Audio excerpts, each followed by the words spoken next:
Big Boss Malayalam season 6 episode 77. അപ്പോൾ ഇന്ന് ആദ്യം തന്നെ തുടങ്ങിയിരിക്കുന്നത് സായിയുടെ താടിയും മീശയും കളഞ്ഞിട്ടുള്ള ഒരു സാധനം വെച്ചിട്ടാണ്. അതായത് സായിയുടെ താടിയും മീശയും കളഞ്ഞ് കണ്ടിട്ട് ലാലേട്ടൻ ചോദിച്ചു, ഇവിടെ അതായത് പുതിയ ഒരാളെന്നുള്ള രീതിയിലാണ് ചോദിച്ചത്. അപ്പോൾ നിങ്ങൾ കണ്ടില്ലേ മറ്റേ ആദ്യത്തെ എന്താ കാണിക്കുന്നത് എന്നുള്ളത്, അതായത് എങ്ങനെയാണ് നമുക്ക് കാണാന്ന് പറഞ്ഞിട്ട് സായിയുടെ താടിയും മീശയും കളയുന്ന സീനാണ് അവിടെ ഫുള്ള് കാണിച്ചത്. ബാക്ക്ഗ്രൗണ്ടിൽ എന്തൊക്കെയാ കാണിച്ചതെന്ന് കാണിക്കണ്ടായിരുന്നു. സായിക്ക് സാഗരയിലേസാക്കി ആവണമെന്നാണ് പറഞ്ഞുകൊണ്ടിരുന്നത്. അത് നടന്നില്ല. അങ്ങനെ മീശയും താടിയും ഒക്കെ ഫുള്ള് ട്രിം ചെയ്തിട്ട് ക്ലീൻ ഷേവ് ആക്കി. അപ്പൊ എല്ലാവരും സംശയമായിരുന്നു, ഇത് കണ്ണനാണോ സീക്രട്ട് ഏജന്റ് ആണോ സായി ആണെന്നൊക്കെ വെച്ചിട്ട്. അപ്പൊ അവസാനം സീക്രട്ട് ഏജന്റ് സായി കൃഷ്ണൻ കണ്ണൻ എന്ന രീതിയിൽ ആയിട്ടുണ്ട്. അപ്പോൾ അതാണ് ഇന്ന് ഫസ്റ്റത്തെ കണ്ടത്. അപ്പൊ സായിയുടെ താടി മീശ കാണാൻ നമുക്ക് ഡൗട്ട് ഉണ്ടായിരുന്നല്ലോ. അപ്പൊ അതിങ്ങനെ കറക്റ്റ് കിട്ടുകയും ചെയ്തു എന്താന്നുള്ളത്. പിന്നെ നമുക്ക് ഉണ്ടായിരുന്നത് എന്താ പറയുക, ഇപ്പൊ ഇനി പിന്നെ നമുക്ക് നെക്സ്റ്റ് ടീമിന് ബോണസ് പോയിന്റ് കിട്ടിയതിനെ കുറിച്ചാണ് പിന്നെ ലാലേട്ടൻ സംസാരിച്ചത്. പിന്നെ അതിന് ശേഷം നമ്മുടെ പ്രൊമോയിൽ കണ്ട പോലത്തെ ഋഷിന്റെ കാര്യം, ഋഷിക്ക് എന്തിന് ഇത് കൊടുത്തു എന്നുള്ള രീതിയിൽ, എന്താ ബോണസ് പോയിന്റ് എന്തിന് വിട്ടു കൊടുത്തു എന്നുള്ള രീതിയിൽ, ഋഷിക്ക് എന്തുകൊണ്ട് മറ്റേ ബോണസ് പോയിന്റ് കൊടുത്തു എന്ന രീതിയിലാണ് പിന്നെ ചോദ്യങ്ങൾ വന്നിട്ടുണ്ടായിരുന്നത്. അപ്പോൾ ഋഷിക്ക് എന്താ പറയാ, അതിൽ ജാസ്മിൻ പറയുന്നുണ്ടായിരുന്നു, എന്തായാലും ആരും പറയില്ല, അപ്പൊ ഞാൻ ഋഷിക്ക് കൊടുക്കാന്നുള്ള രീതിയിലാണ് ജാസ്മിൻ അവിടെ ഇരുന്ന് സംസാരിച്ചത്.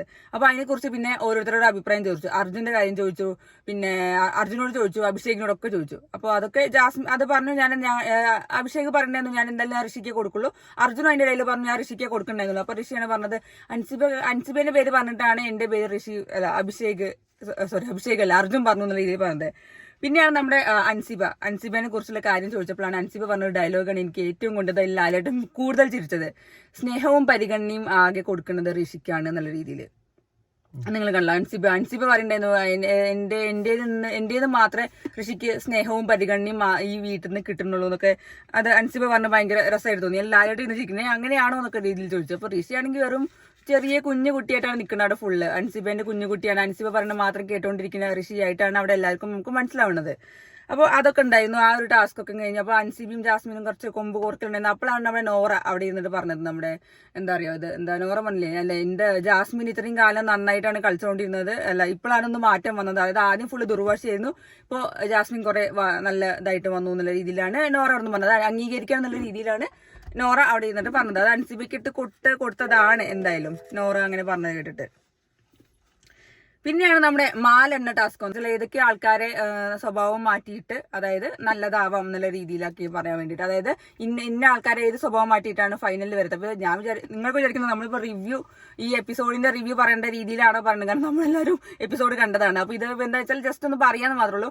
മാല ആർക്കൊക്കെ ഇടാം എന്നുള്ള രീതിയിൽ, അതായത് ഇന്ന സ്വഭാവം മാറ്റിക്കഴിഞ്ഞാൽ എന്താ ഫൈനൽ 5 എത്താം എന്ന രീതിയിലുള്ള ചോദ്യങ്ങളാണ് പിന്നെ വന്നത്. അപ്പോൾ അങ്ങനെ ഒരു സംഭവം വന്നു. അപ്പോൾ നോറ ജാസ്മിന് വേണ്ടി സംസാരിച്ച കണ്ടല്ലോ. പിന്നെ ആ മാലെണ്ണ ടാസ്കിലൊക്കെ നമ്മൾ കണ്ടു, എന്താ പറയാ, അതായത് എല്ലാവരും കറക്റ്റ് ആയിട്ട് പറഞ്ഞു. ജിൻഡോനെ പറയുണ്ടായിരുന്നു, പിന്നെ ജാസ്മിനെ പറയുണ്ടായിരുന്നു, ജിൻഡോ ഒന്നും കൂടി കളിച്ചിരുന്നെങ്കിൽ അടിപൊളിയായിട്ട് ഫൈനലിൽ എത്തും എന്നൊക്കെയാണ് അർജുൻ പറഞ്ഞത്. കാരണം ആദ്യം കളിച്ച കളിയൊന്നുമല്ല ഇപ്പോൾ കളിക്കുന്നത്, ഇപ്പൊ ഒന്ന് ഡൗൺ ആയിട്ടുണ്ട്. അപ്പോൾ ജിൻഡോനൊക്കെ പറയുന്നുണ്ട്, പിന്നെ അൻസിബനെ പറയുന്നുണ്ടായിരുന്നു. അപ്പൊ അങ്ങനത്തെ കുറച്ച് കാര്യങ്ങളൊക്കെ പിന്നെ ആ മാലെണ്ണ ടാസ്കിൽ പറഞ്ഞു. പിന്നെയാണ് നമ്മുടെ ക്യാപ്റ്റൻസി ടാസ്ക് വന്നത്. സിജോന്റെയും സിജോ, ജിൻഡോ, അഭിഷേകുമാണ് ഇതിന്റെ ക്യാപ്റ്റൻസി ടാസ്കിൽ വന്നത്. അപ്പോൾ ആ ക്യാപ്റ്റൻസി ടാസ്ക് എന്ന് പറഞ്ഞാൽ നമ്മൾ കണ്ടു, കുറച്ച് എന്താ GK ക്വസ്റ്റ്യൻസ് ആണ് ചോദിച്ചുകൊണ്ടിരുന്നത്. GKയും സിജോ, ജിൻഡോ, അഭിഷേക്, അർജുനാണല്ലേ, അർജുൻ അഭിഷേക് മറ്റേ നിയുക്ത ക്യാപ്റ്റൻ ജഡ്ജായിട്ട് വന്നു. അപ്പൊ അർജുൻ ഉണ്ടായിരുന്നത്. അപ്പോൾ സിജോ, ജിൻഡോ, അർജുൻ എന്ന 3 പേരായിട്ട് വന്ന ചോദ്യത്തിൽ നമ്മൾ GK ചോദിച്ചു, പിന്നെ കുറച്ച് കോമഡി സാധനങ്ങൾ ചോദിച്ചു, പിന്നെ അത് കഴിഞ്ഞ ഒരു ടാസ്കും കൊടുത്തു. അതിൽ അങ്ങനെ സിജോ ആണ് ക്യാപ്റ്റൻ ആയത്. അതിൽ ലാലേട്ടൻ പറഞ്ഞു ഏറ്റവും അവസാനത്തെ ക്യാപ്റ്റനാണ് ഉള്ള രീതിയിൽ പറഞ്ഞു സിജോ എന്നത്. അപ്പോൾ സിജോ അത് ലാലേട്ടൻ പറഞ്ഞിരുന്നു ഇനിയിപ്പോ ക്യാപ്റ്റൻ ആയാലും എന്താ പറയാ മറ്റേ എന്തോ ഒരു സാധനം കിട്ടില്ല എന്നാ എനിക്ക് തോന്നുന്നത്. മിക്കവാറും നോമിനേഷനിൽ വരുന്നുണ്ടാവും എന്നാണ് തോന്നുന്നത്. കാരണം ഇതിപ്പോ 12ാമത്തെ ആഴ്ചയല്ലോ, നോമിനേഷൻ ഫ്രീ ഒഴിവാക്കുന്നുണ്ടാവും. അപ്പൊ സിജോ ക്യാപ്റ്റൻ ആയാലും വലിയ ഉപകാരം ഉണ്ടാവും എനിക്ക് തോന്നുന്നില്ല. എന്താ പറയാ, എന്താ പറയാ, ക്യാപ്റ്റൻ നോമിനേഷനിൽ വരുന്നുണ്ടാവും, എവിക്ഷനിൽ എന്തായാലും വരുന്നുണ്ടാവും. പിന്നെയാണ് നമ്മുടെ ഒരു അടി ഉണ്ടാക്കുന്ന ടാസ്ക് വന്നത്, മറ്റേ സത്യം പറയുന്ന ടാസ്ക്. അതായത് ഓരോ മറ്റേ റൂമിൽ നിന്ന് എന്താ സ്റ്റോർ റൂമിൽ നിന്ന് പോയിട്ട് മറ്റൊരു സാധനം ഒരു പേപ്പേഴ്സ് ഇട്ടുള്ള ഒരു ബൗൾ എടുക്കുക, ആ പേപ്പേഴ്സ് എടുത്തിട്ട് പിന്നെ ഇത് പറയാ, അതായത് ആരാ എന്താന്നൊക്കെ ഉള്ള രീതിയില് എന്താ എഴുതിയുള്ളതെന്ന് വെച്ചാൽ അതിലവിടെ ആരാന്നുള്ളത് പറയാൻ. അതിലവിടെ ആരാന്നുള്ളത് അതില് ഏറ്റവും ഫസ്റ്റ് കിട്ടിയ ഋഷിക്കാണ്. ഋഷിന്റെ പുറത്തുണ്ടില്ലേ ഫേക്ക് ഫ്രണ്ട്ഷിപ്പ് എന്ന് പറയാൻ പറഞ്ഞപ്പോ ഋഷിക്ക് ഒരു ഉത്തരവില്ല. അപ്പോൾ അത് എനിക്കൊന്നും പറയാൻ, എനിക്ക് എല്ലാവരും നല്ല ഫ്രണ്ട്ഷിപ്പായിട്ട് എനിക്ക് തോന്നിയത് ഫേക്ക് ഫ്രണ്ട്ഷിപ്പ് എനിക്ക് തോന്നുന്നില്ല എന്ന രീതിയിലാണ് ഋഷി പറഞ്ഞിട്ട് അത് ആ സാധനം എന്റെ ജാസ്മിൻ ഏറ്റെടുത്തു. ജാസ്മിൻ നേരെ കറക്റ്റ് ആയിട്ട് അൻസിബനെ പറഞ്ഞു. അതിൽ അൻസിബനെ പറഞ്ഞ പോയിന്റ്സ് ആണ് നല്ല അടിപൊളി പോയിന്റ്സ് ഉണ്ടായിരുന്നത്. എന്താ, ഋഷി എന്ത് തെറ്റ് ചെയ്താലും ഋഷീനെ കുറ്റം പറയില്ല.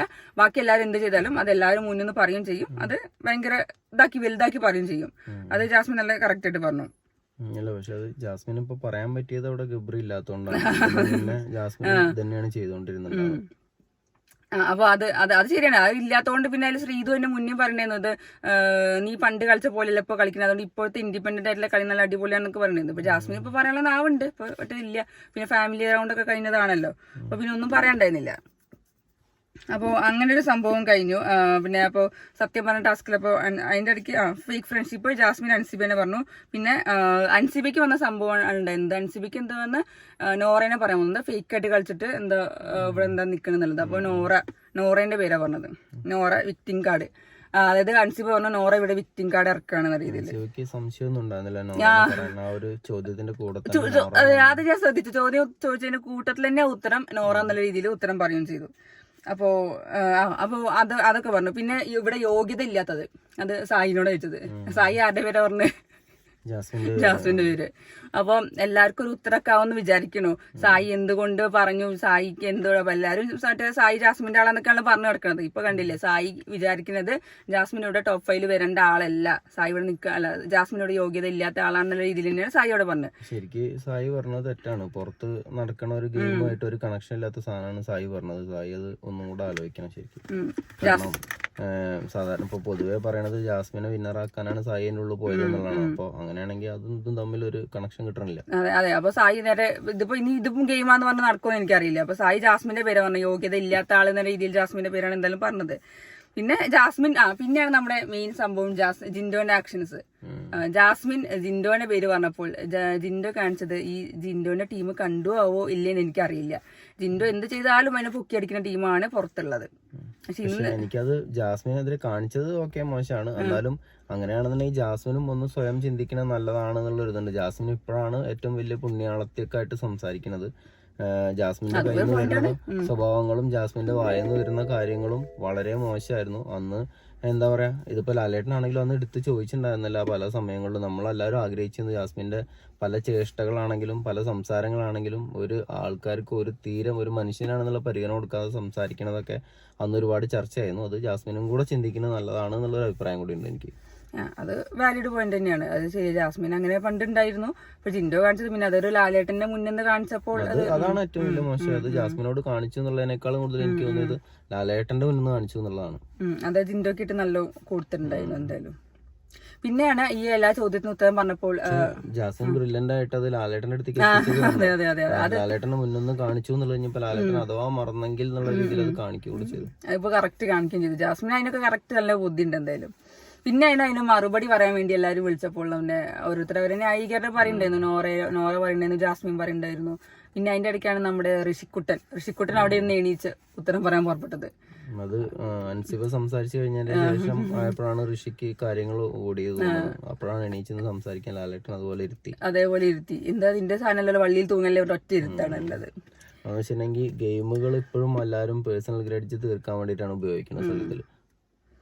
അപ്പോൾ അങ്ങനെ പിന്നെ എനിക്ക് പിന്നെ ഒരു കാര്യം തോന്നി, കാരണം ജിൻഡോന് കുറച്ച് അഭിനയം കുറച്ച് കൂടുതലാണെന്ന് എനിക്ക് നല്ലോണം തോന്നിയിട്ടുണ്ട്.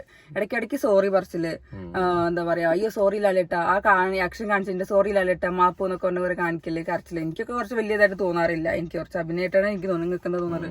അല്ല, അതും ഇതിനുള്ളിൽ ജിൻഡോ അടക്കമുള്ള എല്ലാവരും ഒരു 1-2 ആളുകൾ മാത്രമേ അഭിനയിക്കാതെ നിൽക്കുന്നുള്ളൂ എന്ന് എനിക്ക് പലവട്ടം തോന്നിയിട്ടുണ്ട്. എല്ലാവരും ഇപ്പൊ നോറയൊക്കെ ലാലേട്ടന്റെ എപ്പിസോഡിൽ വരുമ്പോൾ വേറൊരു നോറയാണ്, അതിന്റെ ഉള്ളിലിരിക്കുന്ന സമയത്ത് വേറൊരു നോറയാണ്. ഭയങ്കര കോൺഫിഡൻസ് ഒക്കെ ഉള്ള, ലാലേട്ടന്റെ മുന്നിൽ വളരെ ഭയങ്കര തെളിയിക്കണൊക്കെ പോലെയാണ് നോറ ഇവിടുന്ന് ഇപ്പൊ ചെയ്യണത്.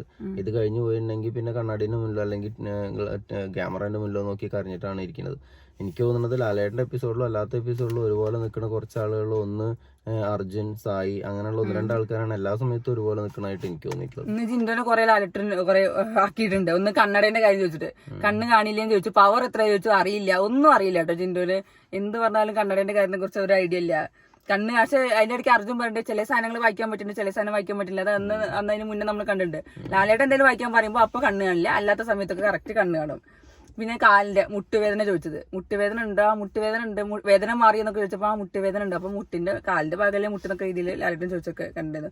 പിന്നെ ഗുളിക കുടിക്കാത്തതിന്, ഗുളിക ഇഷ്ടപ്പെട്ട ഗുളിക മാത്രമേ കുടിക്കുള്ളൂ എന്ന് ഡോക്ടർ പറഞ്ഞ, ഡോക്ടറാണോ നീ എന്താ ജിൻഡോ ഗുളികയൊക്കെ കുടിച്ചുകൂടെ? നല്ലോണം ജിൻഡോക്ക് കിട്ടിയിട്ടുണ്ട് എന്തായാലും. ഇനി ജിൻഡോ ആർമിക്കാരെ എങ്ങനെ എനിക്കറിയാം, നിങ്ങൾക്കറിയാം ജിൻഡോ ആർമിക്കാർ ഇപ്പൊ എങ്ങനെ അറിയോ, മറ്റേ ഓരോ വോട്ടിന് പൈസ ഒക്കെ കൊടുക്കേണ്ടത്, ഒരു വോട്ടിന് 500 രൂപ വെച്ചാണ് കൊടുക്കേണ്ടതൊക്കെയാണ് ഒരു കരക്കമ്പി. വോട്ടിന് പൈസ എന്ന രീതിയിലാണ് നമ്മളിപ്പോ കേൾക്കുന്നത്. ഒരു വോട്ടിന് 500 രൂപ എന്നൊക്കെ കേൾക്കുന്നുണ്ട്, സ്ക്രീൻഷോട്ട് എടുത്ത് അയച്ചാൽ മതി. പിന്നെ അതേപോലെ നമ്മുടെ ജാസുവിന്റെ ആർമിയും അർജുന്റെ ആർമിയും അങ്ങനെ തന്നെ നല്ല ശക്തമായ ആർമികൾ നടന്നുകൊണ്ടിരിക്കുന്നുണ്ട്. ജാസുവിന്റെ ആർമി ഗ്രൂപ്പിൽ നിൽക്കണമെങ്കിൽ നമ്മൾ വോട്ട് ചെയ്ത സ്ക്രീൻഷോട്ട് ഇടണം, എന്നാലും ജാസുവിന്റെ ആർമി അവിടെ നമ്മൾ നിലനിർത്തും, അല്ലെങ്കിൽ അവർ ഗെറ്റ് ഔട്ട് അടിക്കും. ജാസ്മിന്റെ വീട്ടുകാരൊക്കെ ഭയങ്കര സ്ട്രിക്റ്റ് ആയതുകൊണ്ടായിരുന്നു. അതാണ് സ്ട്രിക്റ്റ് ആയിരുന്നു. ജാസ്മിന്റെ PR ടീമും ഭയങ്കര സ്ട്രിക്റ്റ് ആണ്. അതേപോലെ നമ്മുടെ അർജുൻ ചേട്ടന്റെയും എന്തായാലും ഭയങ്കര ടീമാട്ടോ. എല്ലാവരും കൂടി ഈ എല്ലാ PR ടീമിലും വന്ന് വീഴുന്നുണ്ടല്ലോ ആൾക്കാരെന്നാണ് ഞാനിപ്പോൾ ആലോചിക്കുന്നത്. അമ്മോ, ഇനിയിപ്പോൾ അതാണ് ഏറ്റവും രസം. പിന്നെ നമ്മുടെ എവിക്ഷന്റെ സംഭവം പിന്നെ നമ്മൾ പ്രിഡിക്റ്റ് ചെയ്ത നമ്മൾ പറഞ്ഞ തന്നെയാണ്.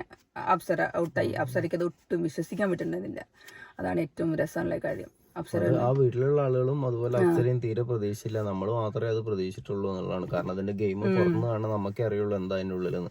ഇനി ഞെട്ടുന്ന ആളുകൾ പുറത്തു പോകാണ്ട് എന്നുള്ളത് തന്നെയാണ് അതിന്റെ സത്യാവസ്ഥ.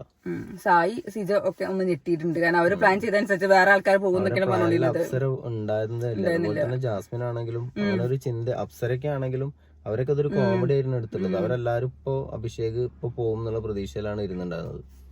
അപ്പൊ ജാസ്മിന്റെ ഒക്കെ വിചാരം അപ്സര ടോപ്പ് 5 വരുന്നതാണ്. പക്ഷെ അതൊന്നും വന്നിട്ടില്ല, എന്തായാലും പോയി. അതിന്റെ ഇടയ്ക്ക് അത് കഴിഞ്ഞിട്ട് അൻസിബ സംസാരിക്കേണ്ട രസം. അൻസിബ അവിടെ എന്താണ് അപ്സര പോയത്? അൻസിബ ശരിക്കും അപ്സര ശരിക്കും ടോപ്പ് 5 വരില്ല, പക്ഷെ ടോപ്പ് 10 ഞാൻ ഉണ്ടാവും പ്രതീക്ഷിച്ചിരുന്നു ഒക്കെ അൻസിബ പറഞ്ഞു. ഇപ്പൊ അൻസിബത്തിന്റെ സാധനങ്ങൾ നാളെ കാണേണ്ടി വരും. ആര് പുറത്താവും പുറത്താവില്ല എന്നുള്ള രീതിയിൽ. നാളെ അൻസിബ പുറത്തായ ഇവർ ഒന്നുകൂടി ഞെട്ടും. അൻസിബ പുറത്തായി എന്നുള്ള രീതിയിൽ. ഓൾറെഡി എല്ലാവരും ഒന്നും ഞെട്ടിയിരുന്നു അപ്സര ഔട്ടായിട്ട്. ഇനി നാളെ അൻസിബ പുറത്താകുമ്പോ ഒന്ന് ഞെട്ടണ എല്ലാവർക്കും കാണാൻ വേണ്ടിട്ട്. അതിന്റെ അടുത്ത ആഴ്ച മിക്കവാറും ഋഷിയൊക്കെ പോയിട്ടുണ്ടെങ്കിൽ ഋഷി അതൊരു ഭയങ്കര ഇതാക്കിയിട്ട് എടുക്കും ചിലപ്പോ. അത് അൻസിബ പോയതിന്റെ ബാക്കിൽ പോകാൻ പറ്റിയത് തന്നെ ഒരു വലിയ കാര്യം. അതൊരു അനുഗ്രഹം, പരിഗണന, സ്നേഹം കൊടുക്കണ ചേച്ചി എന്റെ വിട്ട് പോയിരിക്കുന്നു പറഞ്ഞ ഋഷി പുള്ളി ഇനി കരച്ചിലാവും. ടാസ്ക് ഒന്നും കളിക്കില്ല. ഋഷി കാണാൻ ചാൻസ്. അപ്പൊ ഇന്നിപ്പോ ഇതാണിപ്പോ മെയിൻ ആയിട്ടുള്ള സംഭവങ്ങൾ ഉണ്ടായിരുന്നത്. ഇന്ന് ടാസ്കുകളൊക്കെ നല്ല അടിപൊളിയായിട്ട് നടന്നിട്ടുണ്ടായിരുന്നു. ലാലയുടെ വലിയ ചൂടാവലൊന്നും നടത്തിയില്ല. പക്ഷെ ഇന്ന് കൂടുതൽ കിട്ടിയത് ജിൻഡോനാണ്.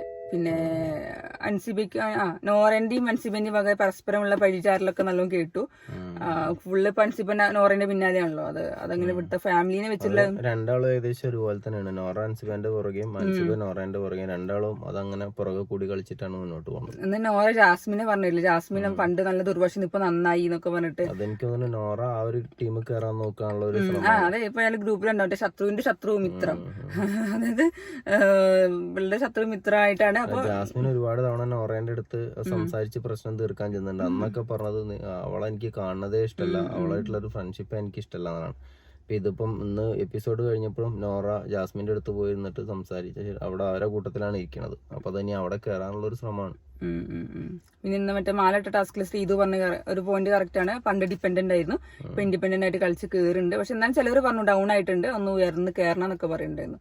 ജാസ്മിൻ പറഞ്ഞു ശബ്ദമല്ലാതെ ഇപ്പൊ പൊതുവെ അവിടെ ആരെ ശബ്ദം ഇപ്പൊ ജിൻഡോ ആയിരുന്നു കുറെ ദിവസങ്ങൾ ഉയർന്നു കിട്ടുന്നത്. ഇപ്പൊ എല്ലാവരും ഏകദേശം ഡൗൺ ആണ്.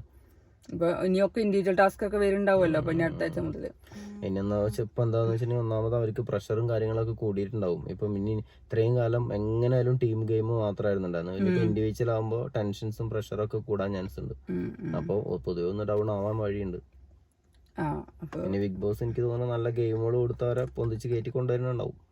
അത് കുറച്ച് ഊർജ്ജം കൊടുക്കുന്ന ടാസ്കുകളൊക്കെ കിട്ടിക്കഴിഞ്ഞാൽ ഒന്ന് അടിപൊളിയാവും എന്തായാലും. അപ്പോൾ ഇന്നിപ്പോൾ ഇതാണ് ഇപ്പോൾ ഉണ്ടായത്. അപ്പോൾ ഇനി ലൈവ് അപ്ഡേറ്റ് അല്ല, ഇന്ന് അപ്ഡേറ്റ്. ഇനിയിപ്പോൾ നാളെ ലൈവ് അപ്ഡേറ്റ് ഒന്നും ഇല്ല. നാളെ ഇനി പ്രൊമോന്റെ റിയാക്ഷൻ മാത്രമേ ഉണ്ടാവുള്ളൂ. അത് കഴിഞ്ഞ് നാളെ രാത്രിത്തെ റിവ്യൂലായിട്ട് വരാം. നാളെ ഡബിൾ എവിക്ഷൻ ആവും ചാൻസ്. ഇന്നും നാളെയും കൂടെ ആയിട്ട് മൊത്തം ഡബിൾ. അത് നമ്മള് അപ്സരിയും അൻസിബേന്റെ പേരല്ലേ കേട്ടത്. അപ്പോൾ രണ്ടുപേരുണ്ടാവും. അത് കഴിഞ്ഞാൽ 10 പേരാവും. അപ്പൊ ഇനി 12, 13, 14 ആഴ്ചകളിൽ 10 പേര് വെച്ചിട്ടാവും പോവാ. 12ാമത്തെ ആഴ്ച മുതൽ സാധാരണ സീസണിൽ ഉണ്ടാവുന്ന പോലെ മിഡ് വീക്ക് എവിക്ഷൻ അങ്ങനെ സാധനങ്ങളൊക്കെ വരാൻ ചാൻസ് ഉണ്ട്. പിന്നെ അതേപോലെ എല്ലാവരും നോമിനേറ്റഡ് ഉണ്ടാവും. ഒരാള് അങ്ങനെ പറയാതെ, അതാവും സിജോനോട് പറഞ്ഞ ക്യാപ്റ്റൻസി ആയാലും ആ ഒരു സംഭവം ഉണ്ടാവില്ല. നൈറ്റില് എവിക്ഷൻ ഒക്കെ ഇതിന് മുന്നേ ഉണ്ടായിരുന്നു. ഫസ്റ്റ് സീസണിൽ എങ്ങാണ്ട് രാത്രി പെട്ടെന്ന് വിളിച്ചിട്ട് എല്ലാവരും ഇതിലുള്ള ആൾക്കാർ വന്ന് നോക്കുക, ആള് പുറത്ത് പെട്ടിയെടുത്ത് അങ്ങനെയൊക്കെ പറഞ്ഞിട്ടുള്ള പരിപാടികൾ, പെട്ടി പരിപാടി ഒക്കെ ഇനി വരാൻ കിടക്കണുണ്ടാവുള്ളൂ. എനിക്ക് ഓർമ്മയില്ല അത് ഫസ്റ്റ് സീസണിലല്ലേ. അപ്പൊ ഇനി എങ്ങനെയൊക്കെ ഇനി പല കളികൾ മാറ്റിപ്പിടുത്തമായോണ്ട് ഇനി എന്തൊക്കെ കളികൾ ഉണ്ടാവും ഒരു ഐഡിയ ഇല്ല. ഇനി നമുക്ക് എന്തായാലും നാളെ വന്ന് നോക്കാം.